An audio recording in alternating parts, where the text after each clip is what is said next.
Hi, I get asked all the time to give some recommendation on what computer to get, and so I'm gonna go over a couple of recommendations that I usually talk about, and maybe go over a couple of computers here. I'm at the Microsoft store in the mall.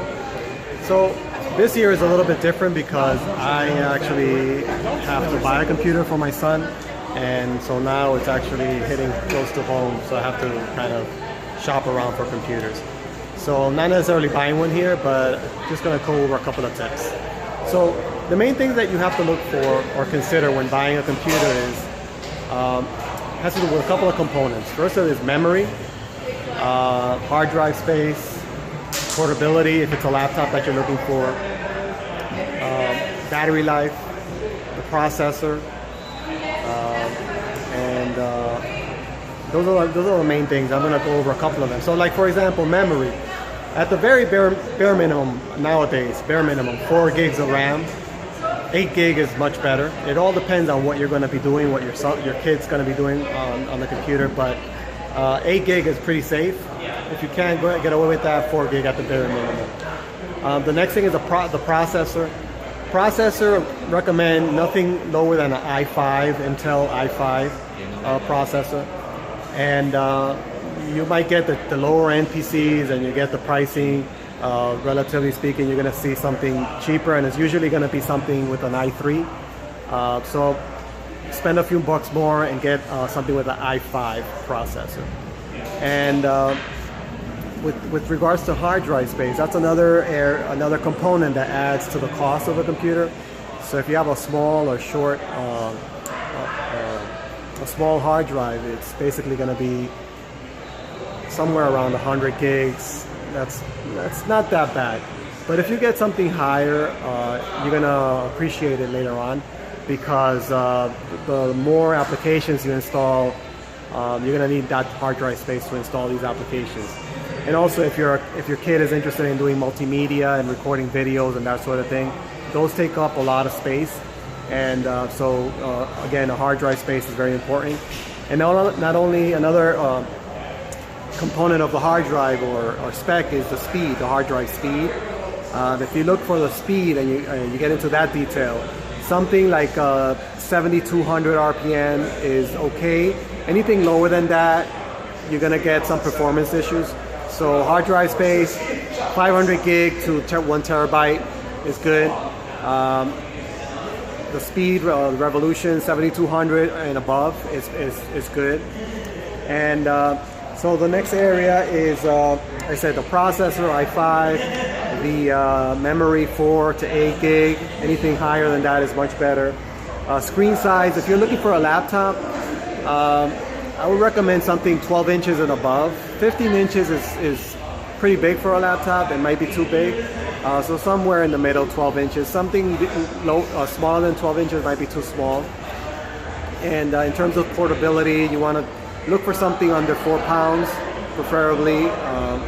You know, if the lighter the better, because you have to consider everything else that your kid is going to be carrying in their backpack. So something light is recommended. Battery life, something that lasts between 8 to 10 hours is good. Is a good expectation.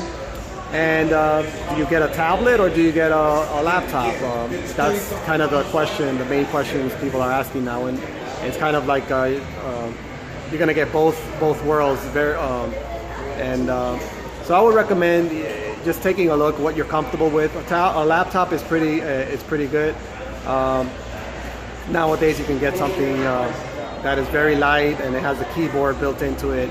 But if you prefer a tablet, there's also options. So you can either detach the tablet, the keyboard to the tablet, or it comes built with the tablet. It comes as a laptop with the keyboard. So those are really, it's just preference, what you prefer. If you're going to do heavy typing, usually in schools they're going to be typing, so I would recommend something with a keyboard. Okay. So the OS, do you get a Mac or do you get an IBM PC? Again, that's a matter of preference. In schools, there's a lot of Macs, but there's also PCs being used, but there is a lot of Macs. So it depends on what you use at home and what you can support, because you're going to have to support your kid and whatever questions they have. I have both Macs and PCs in home, but I'm a PC person, so I would recommend the PC to my son. And the last two things is expandability. Do you have, does the computer, the laptop have ports? Is the memory expandable? Some computers or some laptops, you might find them as very low cost, but then you figure out that they're not expandable, so you can't expand the memory. So that's a catch, that's a gotcha there. So you want to make sure that they're expandable. You can expand the hard drive. If not, then you it's a compromise. Okay, with a desktop, definitely you want to make sure that you have a desktop that's expandable in terms of open bays and ports. You want to make sure the laptop has a USB port at least, and if you have an HDMI, that's also good. So those are some ports that you want to look out for. And that's pretty much it in terms of specs. So then after that, then it's what brand do you choose? You know, Dell, Lenovo, Microsoft, Toshiba. Those are all good brands. HP. It's pretty hard to not get a good computer these days because the components have improved a lot. So, but the pricing, you have to know what you're getting for the price, because sometimes if you go by price alone, you might end up with a laptop or computer or desktop that doesn't have the components that's going to live up to the expectation. So, you know, what to ask yourself in terms of what's your budget. That's kind of a good thing to do. What's your budget? And then you kind of work around that budget. Do you want a laptop? Do you want a desktop? If you have a laptop, it's harder to monitor your kid. So if you want to use something that you're going to monitor them and at home, probably a desktop is better, and you place it in a central location in your house. But if they have to have a laptop for school, for example, there's no other choice. You get a laptop. You know, what kind of programs are they going to be installing? So depending on the programs as well, you're going to kind of understand the requirements. Some if they're going to be doing gaming, for example, gaming increases the requirements, the memory and the processor requirements and the hard drive, all of that, because gamings are very intensive applications. So those are kind of things to consider for what you're going to, so when you're doing your shopping for your next computer for your kid. So I'm going to look around here in the Microsoft store and take a look at a couple of the devices that they have. I'm interested in looking at the Surface Pro. They have different versions now.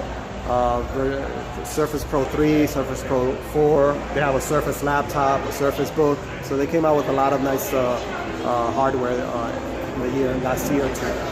So that's my recommendation for you. If you have any questions, shoot me an email, let me know, and I'll be glad to help you.